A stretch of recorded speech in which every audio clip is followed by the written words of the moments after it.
Good morning everyone. हम लोग youth publication junior edit की बुक साइंस की बुक में चैप्टर नंबर 11 कर रहे थे और 11 में हम लोग मेजरमेंट टॉपिक पढ़ रहे थे, जिसमें से कुछ यूनिट्स आपको मैंने पहले क्लास में बताई थी। आज ये दूसरी क्लास है और आगे आज कुछ और इम्पोर्टेंट्स यूनिट्स को जानेंगे। तो देखिए, एक यूनिट है नॉट। तो सबसे पहले तो 1 not is equal to 1.15 mile पर आर।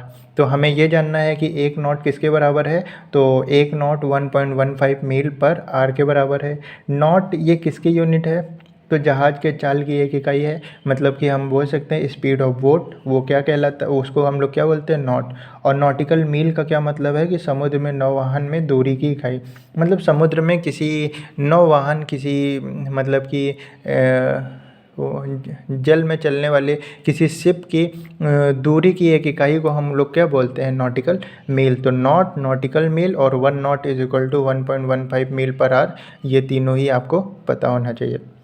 एक क्वेश्चन ये आया था कि एंगस्ट्रॉम और नैनोमीटर में रिलेशन क्या है। तो देखिए, एक एंगस्ट्रॉम में 10⁻⁻10 मीटर होता है और एक नैनोमीटर में मैंने बताया था 10⁻⁹ मीटर होता है। तो एक एंगस्ट्रॉम बराबर 10⁻⁻10 मीटर अपॉन 10⁻⁹ नैनोमीटर। ठीक है, देखिए ये कैसे हुआ है कि एक एंगस्ट्रॉम बराबर है 10⁻⁻10 मीटर के और एक नैनोमीटर बराबर है 10⁻⁹ मीटर के। तो अगर मैं यहाँ से कहूँ कि 1 मीटर किसके बराबर होगा, तो ये उधर जाएगा, तो 1/10⁻⁹ नैनोमीटर के बराबर होगा। तो अगर मैं पूछूँ 10⁻⁻10 मीटर, फिर क्या हो जाएगा? 10⁻⁻10 अपॉन 10⁻⁻9 नैनोमीटर के। तो वही हुआ है। देखिए, एक एंगस्ट्रॉम बराबर 10⁻⁻10 मीटर था और 10⁻⁻10 मीटर बराबर 10⁻⁻10 अपॉन 10⁻⁻9 नैनोमीटर। तो वही वैल्यू यहाँ पे रख दी। अब ये ऊपर जाएगा, तो जब ये ऊपर जाएगा तो पॉजिटिव हो जाएगा, तो 10⁻⁻10 प्लस 9, तो 1 एंगस्ट्रॉम बराबर 10⁻⁻1 नैनोमीटर है। -1 का मतलब है कि 1 अपॉन, तो 1 एंगस्ट्रॉम बराबर 1/10 नैनोमीटर। तो 1 एंगस्ट्रॉम बराबर, अब एक यूनिट बाद क्या लगा देंगे? डेसिमल, तो 0.1 नैनोमीटर। तो यानी कि रिलेशन क्या मिल के आया एंगस्ट्रॉम और नैनोमीटर के बीच? 1 angstrom is equal to 0.1 nanometre. उसके बाद मोमेंटम, हम लोग को पता है मोमेंटम क्या होता है? Mass into velocity. तो मास की यूनिट होती केजी, वेलोसिटी की होती मीटर पर सेकंड। तो ये हो गया केजी मीटर पर सेकंड। ये इंपॉर्टेंट पॉइंट है, ज़रूरी नहीं है आपको केजी मीटर पर सेकंड ही दे वहाँ पर वो ये भी दे सकता है न्यूटन पर सेकंड, यानी कि न्यूटन पर सेकंड भी इसकी यूनिट होती है मोमेंटम की। तो ये भी आपको ध्यान रखना है। अब देखिए, यूनिट्स बनानी भी आनी चाहिए। जैसे मैं आपको कह दूं कि आपने कहा कि केजी मीटर पर सेकंड, तो समझ में आया क्योंकि मास का हो गया केजी, वेलोसिटी का हो गया मीटर पर सेकंड। ये न्यूटन सेकंड कैसे हुआ? तो देखो, न्यूटन किसके बराबर होता है? देखो, न्यूटन फोर्स की यूनिट होती है, फोर्स बराबर होता है एम ए। एम केजी की होती है, ए मीटर पर सेकंड स्क्वायर होता है। ठीक है, ये हो गया न्यूटन। अगर मैं इसमें सेकंड से मल्टीप्लाई कर दूंगा तो ये सेकंड से ये सेकंड कट गया, तो ये हो गया केजी मीटर पर सेकंड, है ना। तो न्यूटन में सेकंड से मल्टीप्लाई किया था, तो ये देखिए न्यूटन में सेकंड से जब मल्टीप्लाई किया तो वो किसके बराबर हो गया? केजी मीटर पर सेकंड के। तो यानी कि न्यूटन सेकंड भी यूनिट हो गई, केजी मीटर पर सेकंड भी हो गए। तो आपको यूनिट्स को डिराइव करना भी आना चाहिए, क्योंकि आजकल पेपर को लॉजिकल बनाते हैं। उसके बाद काइनेटिक एनर्जी, एनर्जी है तो भैया इसकी यूनिट जूल होगी और फार्मूला हाफ mv² होता है। बहुत कॉमन चीज़ है, पता होगा आपको। उसके बाद बात करते हैं ग्रेविटेशनल कांस्टेंट की। दो क्वेश्चन यहाँ से बनता है। ग्रेविटेशनल कांस्टेंट किसने दिया? तो हेनरी कैवेंडिश ने दिया। 1 gravitational constant is equal to, क्योंकि ये ग्रेविटेशनल कांस्टेंट है, गुरुत्वाकर्षण नियतांक है, तो इसकी कुछ वैल्यू होगी, तो 6.67 into 10⁻⁻11 newton metre square per KG square. तो ये दोनों चीज़ आपको ध्यान रखनी है। तो ये दोनों ही इंपॉर्टेंट है। हेनरी कैवेंडिश ने फाउंड किया और 6.67 into 10⁻⁻11 newton metre square per KG square इसकी यूनिट होती है। अब देखिए, हम लोग पढ़ते हैं ना, F directly proportional m1 m2 upon r square के। डायरेक्टली प्रोपोर्शनल हटा तो यहाँ पे जी लग गया, सबको इधर भी बुला लिया, जी को अकेले कर लिया, तो जी बराबर आ गया F R square upon m1 m2। तो वही यहाँ पे फॉर्मूला लिखा हुआ है कि ग्रेविटेशनल कांस्टेंट का फॉर्मूला, यानी कि कैपिटल जी बराबर क्या होता है? F R square upon m1 m2। तो ग्रेविटेशनल कांस्टेंट क्लियर हो गया होगा।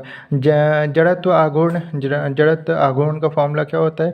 द्रव्यमान इनटू दूरी स्क्वायर, यानी कि मास इनटू डिस्टेंस का स्क्वायर। तो इसको भी ध्यान रखिएगा, पेपर में आया हुआ है जड़त्व आघूर्ण। और गैस कांस्टेंट का क्या होता है फॉर्मूला? तो दाब गुणे आयतन बटे ताप।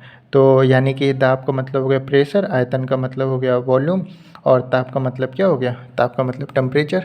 तो यानी कि अगर ये देखिए पी वी अपॉन में क्या? पी वी अपॉन में टी। अगर यूनिट की बात करें तो यूनिट आप खुद ही बना सकते हैं। प्रेशर की हो गई क्या? पास्कल। और आयतन की हो गई मीटर क्यूब। और टेम्परेचर की क्या हो गई? केल्विन। तो pascal metre cube upon kelvin. तो ये गैस कांस्टेंट का आपने पढ़ा भी होगा, पी बी अपॉन टी, वो गैस कांस्टेंट का formula P V upon T formula. तो वही चीज़ यहाँ पे लिखा हो। यूनिट की बात करें तो पास्कल मीटर क्यूब अपॉन में क्या? केल्विन। उसके बाद विद्युत आवेश का मतलब समझ रहे हैं? क्यू। अगर मैं जनरल भाषा में बात करूँ तो चार्ज की यूनिट क्या होती है? चार्ज की यूनिट कूलाम्ब होती है। और इसको डिनोट सिंबल क्या हो जाता है? क्यू। विद्युत प्रतिरोध का मतलब आप समझ रहे होंगे इलेक्ट्रिक रेजिस्टेंस को किससे मतलब मेज़र किया जाता है? ओम से। और ओम का सिंबल होता है रेजिस्टेंस, वही इंग्लिश में लिखा हुआ है ना। ये सब पता है। विद्युत विभवांतर यानी कि पोटेंशियल डिफरेंस, उसकी यूनिट वोल्ट होती है। ये थोड़ा सा ये इंपॉर्टेंट कर लीजिए इसको, क्योंकि ये नहीं पता रहता हम लोग को। ज्योति फ्लक्स यानी कि ल्यूमिनस फ्लक्स। देखिए ल्यूमिनस का क्या होगा? ल्यूमेन होगा। तो ल्यूमिनस फ्लक्स की यूनिट क्या होगी? ल्यूमेन होगी, यानी कि ज्योति फ्लक्स। अब गुरुत्वीय क्षेत्र की तीव्रता, अभी ये हमने मैग्नेटिक फील्ड का मैंने सबसे स्टार्टिंग में ही बता दिया था। मैग्नेटिक फील्ड बराबर फॉर्मूला होता है, बताया था कि नहीं? सबसे पहला यूनिट ये बताया था कि मैग्नेटिक फील्ड बराबर होता है मैग्नेटिक फ्लक्स और अपॉन में क्या? मैग्नेटिक फ्लक्स अपॉन में एरिया। अब मैग्नेटिक फ्लक्स को किस में मेज़र करते हैं? वेबर में। एरिया को मीटर स्क्वायर। तो ये वेबर पर मीटर स्क्वायर भी होता है मैग्नेटिक फील्ड का ऐसा यूनिट, और उसी को हम लोग टेस्ला भी बोलते हैं। इसकी सीजीएस यूनिट मैंने गॉस बताई थी आपको। तो ये सब बताया था। समुद्र की गहराई, ये बहुत इंपॉर्टेंट है। समुद्र की गहराई को किस में मेज़र करते हैं? तो समुद्र की गहराई को फैदम में मेज़र करते हैं। तो जो आपको पता है, जो नहीं पता है वो नोट कर लीजिएगा। जैसे यहाँ पे समुद्र की गहराई का नोट कर लीजिए, फैदम होता है। ल्यूमिनस फ्लक्स को ल्यूमन से मेज़र करते हैं, बाकी आपको पता ही है। उसके बाद देखिए ये कई बार पूछी गई हैं नॉट, डेसिबल, डॉप्सन और रिक्टर स्केल। जिसमें से आपको रिक्टर स्केल पता है भूकंपी की तीव्रता को मापता है। डॉप्सन पता है ओजोन लेयर की मोटाई को मापता है। डेसिबल पता है ये डेसिबल क्या लाउडनेस को मेज़र करता है, साउंड की लाउडनेस को, कि साउंड कितना लाउड है, तो यानी ध्रुव तीव्रता को मेज़र करता है ना डेसिबल। और वो नॉट अभी मैंने बताया था कि नॉट समुद्री जहाज़ की गति को मेज़र करता है। ये भी बताया था कि एक नॉट इज इक्वल टू क्या होता है? एक नॉट इज इक्वल टू क्या होता है? 1.15 मील पर आवर। तो नॉट क्या है? समुद्री जहाज़ की गति। और मैंने नॉटिकल जब बताया था, ये नॉट बताया था, तो नॉटिकल यूनिट भी बताया था। तीन चीज़ें एक साथ बताई थी जब नॉट बताया था। तो ये बताया था कि 1 knot is equal to 1.15 mile per hour, तो होता ही है। और एक बताया था ये नॉट क्या होता है? जहाज़ की गति को मेज़र करता है। और नॉटिकल मील बताया था कि समुद्र में नौवहन की दूरी। तो ये पता है आपको, ठीक है। उसके बाद इलेक्ट्रिक फील्ड की बात करें तो इलेक्ट्रिक फील्ड E बराबर F upon Q। Electric field का मतलब है जैसे यहाँ से आपने करंट फ्लो किया तो उस करंट का असर कितने एरिया तक रहा ना, तो या चार्ज का फ्लो कितने एरिया तक हो रहा है, तो वही इलेक्ट्रिक फील्ड हो गया। इलेक्ट्रिक फील्ड को E से डिनोट करते हैं, फॉर्मूला होता है F अपॉन Q, मतलब फोर्स पर यूनिट चार्ज, और फोर्स का न्यूटन और चार्ज का कूलम। तो इलेक्ट्रिक फील्ड की यूनिट पूछेगा तो न्यूटन पर कूलम। इलेक्ट्रिक फील्ड को पढ़ा आपने तो इलेक्ट्रिक पोटेंशियल क्या होता है? वर्क अपॉन चार्ज, यानी कि वर्क पर यूनिट चार्ज। तो work per unit charge, work का होता है जूल, चार्ज का होता है कूलम, और इस जूल अपॉन कूलम को क्या बोलते हैं? वोल्ट बोलते हैं। तो ये एक क्या है? ये एक डिराइव्ड यूनिट है, ये भी एक डिराइव्ड यूनिट है, ठीक है। अब देखिए कंडक्टेंस की बात करते हैं, ये बहुत इंपॉर्टेंट है। सीमेन पूछ लेते हैं, सीमेन किसकी यूनिट है? सीमेन किसकी यूनिट है? तो वो कंडक्टेंस की यूनिट है। कंडक्टेंस पे थोड़ा सा डिस्कशन कर लेते हैं। देखिए कंडक्टेंस यानी जी बराबर क्या फॉर्मूला होता है, 1/r। आर का मतलब आप रेजिस्टेंस समझते ही हैं। तो यानी कि ये जो कंडक्टेंस होता है वो रेसिप्रोकल मतलब वो इन्वर्सली प्रोपोर्शनल होता है किसके, रेजिस्टेंस के। कंडक्टेंस इन्वर्सली प्रोपोर्शनल होता है रेजिस्टेंस के। तो 1/r है यानी कि 1/ओम यूनिट होगी। तो 1/ओम यूनिट होगी यानी इसका मतलब क्या हो गया, ओम इन्वर्स क्या है, कंडक्टेंस की यूनिट है। ये ओम इन्वर्स एसआई यूनिट है और ओम इन्वर्स को ही हम लोग क्या बोलते हैं, साइमन बोलते हैं। एक बात और बता दें आपको, ओम इन्वर्स को ही हम लोग महो बोलते हैं, MHO। तो ओम, साइमन और महो ये तीनों ही इसकी एसआई यूनिट है और तीनों ही पेपर में पूछी जा सकती हैं। कभी कभी तो डायरेक्ट पूछ लेते हैं कंडक्टेंस की यूनिट, तो ओम इन्वर्स ना, या कभी कभी पूछ लेते हैं साइमन किसकी यूनिट है, कंडक्टेंस की, महो किसकी यूनिट है, कंडक्टेंस की। तो ये कंडक्टेंस का है। बाकी इसके बारे में डिटेल से हम लोग अभी करंट चैप्टर में जानेंगे, ये सब करंट का पार्ट है। लेकिन यूनिट पढ़ रहे हैं तो मैक्सिमम यूनिट हम आपको बता सकें, यहाँ पे आप थोड़ा जाने रहेंगे वहाँ पे हम डिटेल में बताएंगे रेजिस्टेंस क्या होता है, कंडक्टेंस क्या होता है, इलेक्ट्रिक पोटेंशियल क्या होता है, इलेक्ट्रिक फील्ड क्या होता है, कॉम्बिनेशन पैरेलल कॉम्बिनेशन क्या होता है, सीरीज़ कॉम्बिनेशन क्या होता है, हीट जनरेट कैसे होती है, bar magnet, magnetic field, magnetic flux ना, बहुत सारी चीज़ों के बारे में बात करेंगे। अब देखिए स्पेसिफिक हीट, स्पेसिफिक रेजिस्टेंस की बात कर लें तो स्पेसिफिक रेजिस्टेंस अगर देखिए स्पेसिफिक रेजिस्टेंस क्या होता है, देखिए स्पेसिफिक रेजिस्टेंस क्या होता है, हाँ, ओम मीटर। स्पेसिफिक रेजिस्टेंस क्या होता है, ओम मीटर। तो यहाँ पे अच्छा ओम मीटर ही लिखा हुआ है। स्पेसिफिक रेजिस्टेंस को किससे डिनोट करते हैं, डेल्टा से। स्पेसिफिक रेजिस्टेंस को किससे डिनोट करते हैं, डेल्टा से। और इसकी यूनिट क्या होती है, ओम मीटर। उसके बाद मैग्नेटिक फ्लक्स, इलेक्ट्रिक फ्लक्स, इनको साथ में जाने रहिए कि जैसे आप इलेक्ट्रिक फील्ड जाने हैं तो मैग्नेटिक फील्ड भी आपको पता होना चाहिए ना। जैसे कि इलेक्ट्रिक फील्ड की यूनिट क्या होती है, इलेक्ट्रिक फील्ड की यूनिट होती है न्यूटन पर कूलम। और मैग्नेटिक फील्ड की यूनिट क्या होती है, मैग्नेटिक फील्ड की यूनिट होती है आपकी टेस्ला बताई थी हमने ना, टेस्ला को ही क्या बोलते हैं, वेबर पर मीटर स्क्वायर। वैसे ही अगर आपने इलेक्ट्रिक पोटेंशियल जाना है तो मैग्नेटिक पोटेंशियल भी जान लीजिए साथ में ना। वैसे ही अगर आपने मैग्नेटिक फ्लक्स पढ़ा है तो इलेक्ट्रिक फ्लक्स भी साथ में समझ लीजिए। तो मैग्नेटिक फ्लक्स का यूनिट क्या होता है, वेबर, क्योंकि ये तो मैंने आपको तभी बता दिया था जब आपको मैग्नेटिक फील्ड की यूनिट बताई थी। मैग्नेटिक फील्ड का फॉर्मूला होता था, अरे यहीं पे तो बताया, ये देखो मैग्नेटिक फील्ड का फॉर्मूला क्या होता है, magnetic flux upon area. Magnetic flux का वेबर होता है, तो वही चीज़ तो यहाँ पे आई है, मैग्नेटिक फ्लक्स। तो मैग्नेटिक फ्लक्स की यूनिट क्या होगी, वेबर। और इलेक्ट्रिक फ्लक्स की यूनिट क्या होगी, वोल्ट मीटर। तो मैग्नेटिक फ्लक्स की जब भी बात करिएगा इलेक्ट्रिक फ्लक्स की यूनिट भी अब मतलब मन में बोल लीजिएगा, इससे आपको ध्यान रहेगा। ये दो यूनिट बड़ी इंपॉर्टेंट है, वैद्युत द्विगुण आघूर्ण और चुंबकीय द्विगुण आघूर्ण। तो देखिए वैद्युत द्विध्रुव आघूर्ण का होता है कूलाम्ब मीटर, और क्यों कूलाम्ब मीटर होता है, और चुंबकीय द्विध्रुव आघूर्ण का होता है एम्पेयर मीटर स्क्वायर। उसके बाद विद्युत धारिता और चुंबकशीलता। तो विद्युत धारिता की यूनिट फैराडे और चुंबकशीलता की यूनिट हेनरी पर मीटर। ये दोनों भी बहुत इंपॉर्टेंट पॉइंट है और पेपर में आया हुआ है। डिटेल में हम लोग जानेंगे क्या क्यों फैराडे होती है, इसका और भी कोई यूनिट होती है क्या, तो ये करंट चैप्टर में अभी हम लोग अच्छे से जानेंगे। तो वैद्युत धारिता का फैराडे और चुंबकशीलता का हेनरी पर मीटर, ठीक है। देखिए कुछ इम्पॉर्टेंट यूनिट्स हाँ हम लोग को अब जान लेना चाहिए। जैसे पहले मास की बात कर लेते हैं, यानी द्रव्यमान में क्या क्या इम्पॉर्टेंट यूनिट्स हो सकती हैं। अब आपको सभी को पता है कि ऐसा यूनिट इसका केजी होता है और के किलोग्राम होता है, केजी से डिनोट करते हैं। अब देखिए अगर मैं पूछूँ एक कुंटल में कितने केजी होते हैं, तो ये ऑलमोस्ट सभी को पता है 100 केजी होते हैं। एक कुंटल में 100 केजी होते हैं। तो 100 केजी को एक कुंटल बोलते हैं, 1000 केजी को क्या बोलते हैं, 1000 केजी को भी कुछ बोलते होंगे। तो 1 मैट्रिक टन, अब देखिए 1 मैट्रिक टन क्या होता है, 1 मैट्रिक टन होता है 1000 केजी। तो यहाँ से हमें एक रिलेशन मिल के पता चला, क्योंकि पूछ लेते हैं कभी कभी एक कुंटल में कितने किलो होते हैं, तो 100 किलो होते हैं। एक मैट्रिक टन में कितने किलो होते हैं, तो 1000 किलो होते हैं। तो मैट्रिक टन किसको बोलते हैं, 1000 किलो को बोलते हैं ना। पाउंड आपने बहुत सुना होगा, मर्जेंट ऑफ वेनिस में वो कहता है ना एंटोनियो वेसिन्यू की जो बात होती है उसमें कहता है मुझे 1 पाउंड फ्लेश चाहिए। तो ये 1 पाउंड किसके बराबर होता है, तो 1 पाउंड किसके बराबर होता है, 1 पाउंड होता है 453.52 ग्राम के बराबर होता है। यानी कि हम बोल सकते हैं लगभग लगभग 500 ग्राम के आसपास का यूनिट होता है। ये तो एक पाउंड में कितना 453.52 ग्राम होता है। मतलब कि वो मर्चेंट ऑफ वेनिस में उसको कितना फ्लैश पाउंड चाहिए होता है, मतलब फ्लैश चाहिए होता है, तो लगभग 500 ग्राम के आसपास फ्लैश चाहिए होता है। तो ये 500 ग्राम से रिलेट करके पढ़ लीजिएगा कि लगभग 500 ग्राम के आसपास फ्लैश चाहिए। अब देखिए ये 453.52 ग्राम किसके बराबर होता है, 16 ऑन्स के बराबर होता है। किसके बराबर होता है, 16 ऑन्स के।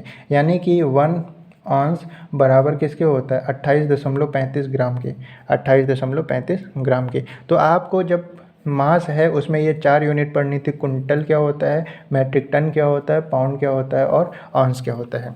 तो बाकी ग्राम और किलोग्राम सभी को पता है। तो ये ध्यान रखिएगा, एक ऑन्स में 28.35 ग्राम होता है और एक पाउंड में 453.52 ग्राम होता है। तो ये लगभग 16 ऑन्स के बराबर हो गया। ये दोनों थोड़ा टफ पड़ रहे हैं आपको, लेकिन इनसे ध्यान रखिए, इनसे पेपर में आप क्वेश्चन बन सकते हैं। और मैट्रिक टन 100 किलो होता है और कुंटल 100 मैट्रिक टन 1000 किलो होता है और कुंटल 100 किलो होता है। तो ये मास के हो गए। उसके बाद ऐसे ही लेंथ की कुछ यूनिट्स होती है, लेंथ की। अब देखिए लेंथ में आपने सुना होगा यार्ड, सुना होगा आपने, फुट सुना होगा, इंच तो पता ही है, और आपने मील सुना होगा ना। तो यहाँ से क्वेश्चन बन सकते हैं यार्ड, फुट, इंच और मील। बाकी मीटर किलोमीटर पता है तो उस पर डिस्कशन नहीं करेंगे। मीटर किलोमीटर सेंटीमीटर पता है तो उस पर डिस्कशन नहीं करेंगे। अब बात करें अगर यार्ड की, देखिए सबसे पहले इंच आपको समझाते हैं। तो 1 इंच में कितने सेंटीमीटर होते हैं, तो 1 इंच में 2.54 सेंटीमीटर होता है। 1 इंच में 2.54 सेंटीमीटर होता है। 1 फुट में कितने 1 फुट में कितने सेंटीमीटर होते हैं, तो 1 फुट में 12 इंच होता है। 1 फुट में कितना इंच होता है, 12 इंच। तो अगर 1 इंच में 2.54 सेंटीमीटर होता है तो 2.54 इंटू 12 कर लीजिए। अभी आपको पता चल जाएगा कि कितने इंच। अगर 1 फुट में इंच पूछे तो 12 इंच, लेकिन 1 फुट में सेंटीमीटर पूछे तो 2.54 इंटू 12 करके देख लीजिएगा, जो आएगा वही आंसर। वैसे 1 यार्ड में कितने इंच होते हैं, तो 1 यार्ड में 36 इंच होते हैं। अब कोई ज़रूरी थोड़ी ना है वो 1 यार्ड में यही पूछ ले कितने इंच होते हैं, वो पूछ सकता है 1 यार्ड में फुट कितने होते हैं। तो जब 1 फुट 12 इंच के बराबर है और 1 यार्ड में 36 इंच है तो 12 3 36 यानी कि कितने फुट होते हैं, 3 फुट होते हैं। तो ऐसे करके वो क्वेश्चन पूछते हैं ना, डायरेक्ट थोड़े ना पूछते हैं कि 1 यार्ड में कितने इंच होंगे। आपने पढ़ लिया 1 यार्ड में 36 इंच होते हैं, 1 फुट में 12 इंच होते हैं, 1 इंच में 2.54 सेंटीमीटर होते हैं। अब अगर पूछ ले 1 यार्ड में कितने सेंटीमीटर होते हैं, तो देखो 1 यार्ड में 36 इंच होते हैं यानी कि 3 फुट होता है, और 1 इंच बराबर होता है 2.54 के। तो 36 इंच कितने सेंटीमीटर के बराबर होगा, 36 से मल्टीप्लाई कर लीजिए। तो इस तरह से निकाल सकते हैं। अब 1 मील में कितने यार्ड होते हैं, 760 यार्ड होते हैं। हो सकता है वो पूछ ले कि 1 मील में कितने इंच होते हैं, तो 760 को 36 से डिवाइड कर दो।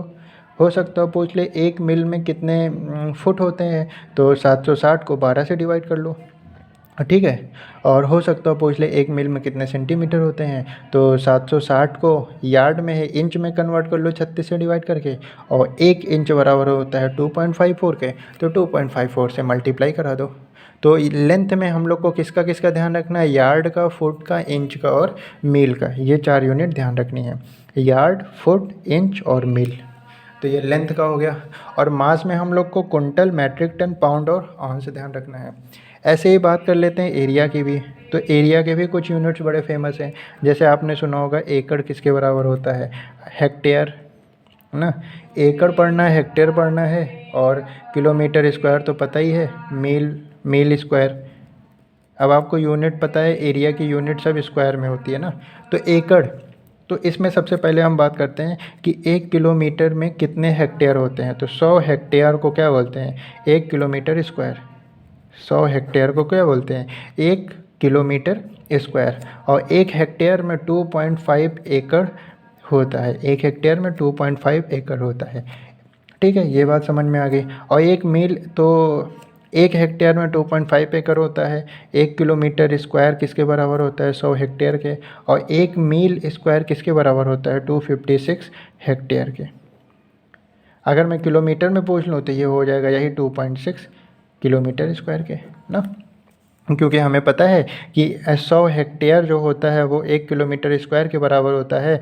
तो 2.56 हेक्टेयर किसके बराबर होगा? 2.56 अपॉन में अपॉन में 100 कर दोगे तो 2 जीरो बाद डेसिमल लग जाएगा। 2.56 अप्रॉक्स किसके है? 2.6, अरे दिख नहीं रहा था, 2.6 किलोमीटर स्क्वायर के ना। तो आपको ये पता चल गया कि 1 किलोमीटर स्क्वायर, मील स्क्वायर, हेक्टेयर स्क्वायर। और एकड़ की बात करें तो 1 एकड़ में कितना होता है? 48-40 गज का स्क्वायर, 48-40 गज ना, 48-40 गज। और अगर मैं फुट की बात करूं तो 43560 फुट स्क्वायर, 43560 फुट स्क्वायर। तो ये कुछ यूनिट्स थी जो आपको जाननी चाहिए थी और उसको मैंने आपको बता दिया है। अब आपके अंदर ये कला होनी चाहिए कि आप जिस रेस्पेक्ट में पूछे वो आप बता सकें। अगर आप इतना पता है तो वो चेंज करके भी पूछेगा तो आप बता लेंगे। भाई इंच को सेंटीमीटर में पूछेगा तो आपको पता है, अगर वो फुट को सेंटीमीटर में पूछ ले तो आप फुट से आपको इंच निकालना पता है और इंच से सेंटीमीटर आपको निकालने आना चाहिए, क्योंकि ऐसे याद करेंगे तो कितने याद करेंगे।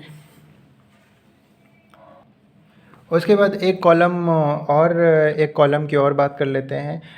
आपने सुना होगा डेसीमीटर ना, डेसीमीटर आपने सुना होगा, सेंटीमीटर आपने सुना होगा, मिलीमीटर आपने सुना होगा, माइक्रोमीटर आपने सुना होगा, माइक्रो के बाद नैनो सुना होगा ना, नैनो के बाद आपने पिकोमीटर सुना होगा, फेम्टोमीटर सुना होगा ना, अट्टोमीटर, जेप्टोमीटर।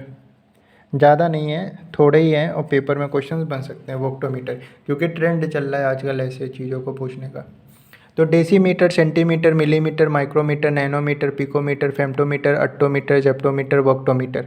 अब देखिए सबसे पहले तो अब देखिए 10⁻⁻1 डेसीमीटर कहलाता है, 10⁻⁻2 सेंटीमीटर कहलाता है, 10⁻⁻3 मिलीमीटर कहलाता है, 10⁻⁻6 माइक्रोमीटर कहलाता है, 10⁻⁻9 माइक्रो मतलब 6, नैनो मतलब 9 ना, पिको मतलब 12, फेम्टो मतलब 15। अभी मैंने बताया था फर्मी बताया था जब, तब बताया था। अक्टो 10⁻⁻18 ना, अक्टो 18, जेप्टो 21 तो 10⁻⁻21, वोक्टो 24 तो 10⁻⁻24। ये सब क्या है? स्मॉल यूनिट्स हैं, छोटी यूनिट्स हैं।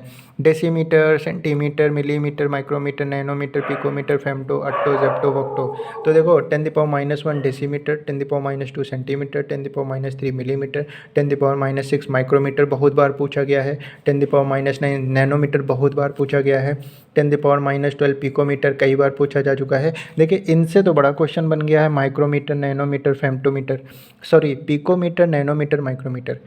अब मिली सेंटी डेसी वो पूछेंगे नहीं, क्यों? क्योंकि ये सबको पता है।